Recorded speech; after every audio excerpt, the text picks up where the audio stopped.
نبی اکرم صلی اللہ تعالیٰ علیہ وسلم کی حدیث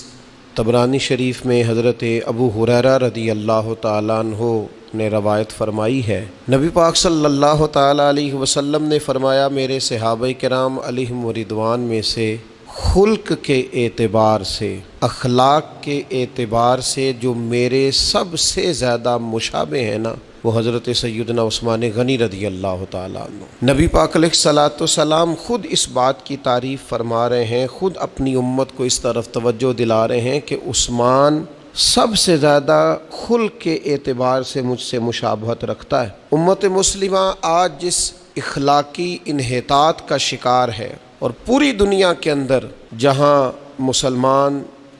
اپنے اخلاق کی وجہ سے انتہائی کمزوری کی طرف بڑھتا چلا جا رہا ہے، تو حضور علیہ السلام کے اس فرمان نے ہمیں بتایا ہے کہ جہاں ہمیں اور بہت سی تعلیم و تربیت کی ضرورت ہے،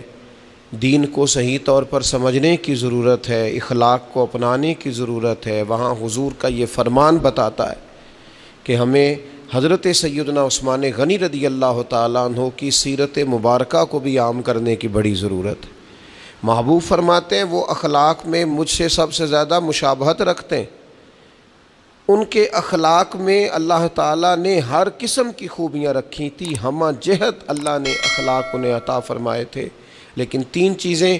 سیدنا عثمان غنی رضی اللہ تعالیٰ عنہ میں بڑی انفرادی ہیں، جس کی آج امت کو ضرورت بھی بہت ہے، اور ہمارے دامن میں اگر وہ چیزیں آ جائیں تو ہمیں بہت ساری ذہنی فکری پختگی بھی نصیب ہو۔ ان میں ایک چیز جو سب سے زیادہ تھی حضرت عثمان غنی میں، وہ تھی غریب کا خیال رکھنا، محتاج کا درد دل میں پیدا کرنا، اپنی دولت دونوں ہاتھوں سے سخاوت کرنا، غرباء پہ لٹانا، اور دوسری اہم چیز ان کے اندر بڑے خوبصورت تھے، بڑے حسین تھے،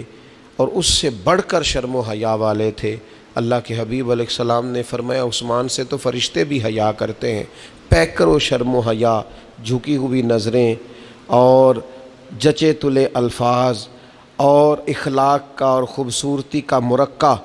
اور تیسری بات جو حضرت عثمان غنی رضی اللہ تعالیٰ عنہ کے اندر بہت زیادہ تھی اور بہت ہی زیادہ تھی، اور جس نے ایک مثال رقم کی، وہ ہے ان کا تحمل، ان کی بردباری، ان کا حوصلہ، ان کا صبر۔ جان دے دی،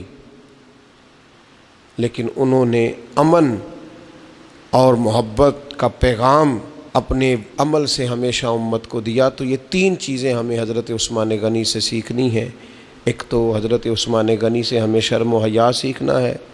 سخاوت اور غریب کا خیال سیکھنا ہے، اور تیسرا صبر، تحمل اور بردباری سیکھنی ہے۔ اللہ تعالی ہمیں سمجھنے کی توفیق عطا فرمائے۔